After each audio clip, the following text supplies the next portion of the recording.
Hey guys, I'm MG, and today, for the first Italian film that I am ever reviewing, we'll be looking at Super Fuzz, which is a 1980s superhero comedy film that was directed by Sergio Corbucci, who also wrote this film alongside Sabatino Ciuffi. And this film also stars Terence Hill as a main character, Dave Speed, and Ernest Borgnine as William Dunlop. However, we don't have time to name actors, but we have time to review. So let's stop wasting it and start reviewing right now. This is a film where I can't decide on how I feel about it because on the one hand, it has so many problems in terms of the script and some of the performances. But on the other hand, it's just really fun and I had a great time with it. How about we start with the negatives? The pacing is kind of a mess. For instance, Dave gets his powers in the first 10 minutes where we don't really know anything about him. And after the explosions, all the characters think he has died, and you think we would see them processing this, right? Well, no, because after 3 seconds Dave returns and see that he has survived the explosion. So thank you movie by wasting the opportunity of having at least an ounce of emotional depth. I also think that some scenes are really rushed, like when Dave escapes and falls into the ocean, it instantly cuts to the police trying to find him. So that doesn't feel right.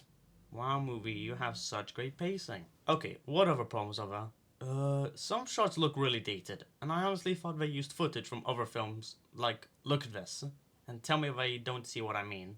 But then after a couple more dated shots, that linked with the other ones, I realized that they actually filmed that footage. So congrats to the movie for not copying shots from other films. It didn't make this look any better though. The opening credits hurt my eyes. Like, I'm glad that they went with this sort of style, but it still looks pretty bright, and I'm sure they could have decreased it in post-production. The sound audio for when the character is speaking is quite high, especially when the actors are shouting, and you can clearly hear that it was too loud, and that they should have turned down the volume a little bit, so that the film doesn't sound so pushy. The story is non-existent, which makes the storytelling really clunky, and just felt more random than straightforward. And outside of the main characters, the other ones are pretty weak. Torpedo is a bland quote-unquote villain, who isn't in the film much, and his conflict with Sylvius is so poorly established that I kind of forgot that was his motivation. And they drop that motivation in the climax, so that is very good writing. Also, I don't even know why I'm mentioning it, but Sylvius has only one purpose in this film, which is to tell that the color red is Dave's weakness. And then he gets sidelined from the rest of the film, even though Torpedo's motivation was about him, but okay. And in the film, if Sylvius was hiding from Torpedo, why is he out in the open? They could have made it more interesting by showing his struggle to live his life, and Dave could have helped him to get over his fear of Torpedo. And when the villain does kidnap him, Dave could have saved him, and before Torpedo is taken away, Sylvius could have just stood up to him and tells him that he is not afraid anymore. That could have been more engaging, and make us actually care about Sylvius, but nope. Evelyn was really lame and dissatisfying, and her being a dancer doesn't affect the plot at all. It's just there so that Dunlop can be a simp. Funny stuff for Dunlop, but uninteresting stuff for Evelyn. McEnroy was really boring, and I wish that he could have had affected the plot more since, I don't know, he's a Fleming chief of police, maybe that's why? But my least favorite character is Rosy. I wouldn't call her annoying, but she is stupid. Like, she's complaining about not getting used to Dave's powers, and not comfortable with marrying him. Even though 2 seconds ago, it looked like she was fine with it, so that makes no sense.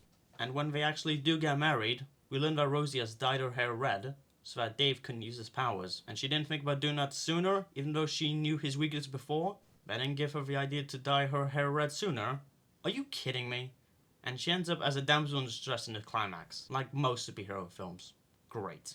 And Joanne Drew sucked. She says her dialogue in a really weird way, but it made me like her character even less. Or should I say, dislike her character even more. Yeah, that sounds better. And my last issue of this film was Terence Hill's performance. His tone is sincerely off, and was kind of unpleasant to hear. So, bad performance. So after hearing all these issues, you probably think I hate this movie. Well, I don't, because this is still a really fun movie. Let's talk about the positives. The music was really catchy, and it's honestly stuck in my head because of how good it sounds, and how it fits into the tone of the film perfectly. The cinematography looks pretty decent, with a lot of interesting camera movements and shots, despite the camera being a little shaky, but it isn't distracting, so it doesn't bother me that much. The action is really entertaining and was shown in such an unrealistic way that it was just hilarious. And I just love it for that reason alone. My favorite being when the three guys fight Dave. That was really funny. The crocodile was cute.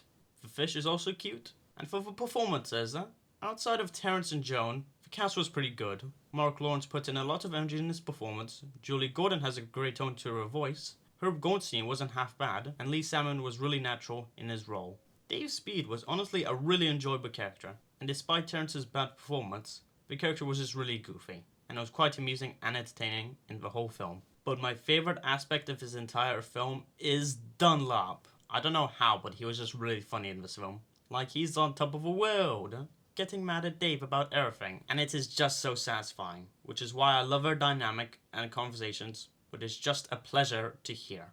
And Ernest Borgnine does a fantastic performance into expressing the character's attitude in a really satisfying and distinguishing way, and it makes me love his character even more. Like, he's so funny in this role, from his eyes to his mouth to his face and to his voice, which is why I'm glad that he's in this film, since he delivers such a huge amount of energy to his role, which is why I absolutely love Dunlop as a character. Overall, this film has a lot of problems from pre to post, and yet it's really enjoyable at the same time. So I'm proud that this film exists, and I'm reviewing it. 5 out of 10. Goodbye everyone, and thank you for watching. Bye.